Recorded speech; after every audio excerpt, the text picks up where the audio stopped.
Sylhet test শুরুর পূর্বে টাইগারদের জন্য সবচেয়ে বড় হুমকি ছিল জিম্বাবুয়ের পেস অ্যাটাক, যার নেতৃত্বে ছিলেন প্রায় 7 ফুট উচ্চতার ব্লেসিং মুজারাবানি। আর মাঠের খেলাতে এসেও সেই মুজারাবানি যেন ধস নামালেন টাইগার শিবিরে। প্রথম ইনিংসে 3 উইকেটের পাশাপাশি দ্বিতীয় ইনিংসেও ইতোমধ্যেই নিয়েছেন 5 উইকেট। তার শিকারের মধ্যে টাইগার 2 ওপেনার সাদমান ইসলাম, মাহমুদুল হাসান জয় ছাড়াও রয়েছেন অধিনায়ক নাজমুল শান্ত, অভিজ্ঞ মুশফিকুর রহিম এবং মেহেদী হাসান মিরাজ।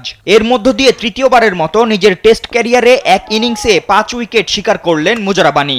এর আগে চলতি বছরেই আফগানিস্তান এবং আয়ারল্যান্ডের বিপক্ষে 5 উইকেটের বেশি শিকার করেছিলেন তিনি। ঢাকা বলে যাদের নারায়ণগঞ্জ জয়দেবপুর পাঠিয়ে দেওয়া হয়েছিল, তারা দলে দলে ফিরছে বিমানবন্দর সংলগ্ন আশিয়ান সিটিতে। No tension.